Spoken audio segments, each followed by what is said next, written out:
அவர் வந்து முடிவு பண்ணிட்டாரு யாசர் அரஃபத், நான் என்ன பண்ண போறேன், பாலஸ்தீன விடுதலைக்காக போராட போறேன். அப்போ இந்த ஆட்சி கவிழ்ப்பு நடந்த உடனேயே அவர் எதிர்பார்த்த சப்போர்ட் அவருக்கு கிடைக்காததுனால அவர் வந்து அடுத்த சப்போர்ட்டுக்காக வேற தேசங்களை நோக்கி நகர்றாரு. அப்போ குவைத்துக்கு போறாரு. குவைத்துல போய் அந்த இடைப்பட்ட காலத்துல அவர் வந்து ஒரு பிசினஸை தொடங்குறாரு, அந்த வேலையில செஞ்சுட்டு இருக்காரு. அந்த சமயத்துல தான் வந்து அவர் ஃபதா அப்படின்ற ஒரு அமைப்பு, அது வந்து ஃபதான்றது ஒரு ஒரு கட்சி, அரசியல் கட்சி மாதிரின்னு வச்சுக்கோங்க. அதுக்கு பல்வேறு விங்குகள்லாம் இருக்கும்.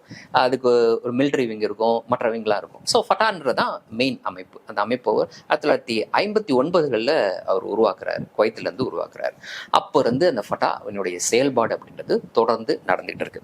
இந்த 59ல் இந்த ஃபதா உருவாக்குறதுக்கு இடைப்பட்ட காலத்துல இன்னொரு முக்கியமான ஒரு விஷயம் நடக்குது. 1956 இது இன்னொரு போர். யாருக்கும் அப்படின்னா ஈஜிப்டுக்கும் இஸ்ரேலுக்கும் இடையிலான போர்.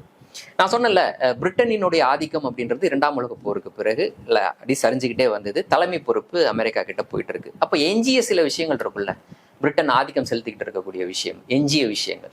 அந்த எஞ்சிய விஷயங்கள ரொம்ப முக்கியமானது வந்து சூயஸ் கால்வாய், சூயஸ் கனால். நமக்கு நல்லா தெரியும் சூயஸ் கனால் அப்படின்றது என்னன்ட்டு. சூயஸ் கனால் இல்லாட்டினா நீங்க ஐரோப்பால இருந்து கப்பல் வழியாக இந்தியாவுக்கோ இல்லை ஆசியாவுக்கோ வரதா இருந்தா நீங்க ஒட்டுமொத்தமா ஆப்பிரிக்காவை சுத்திட்டு வரணும்.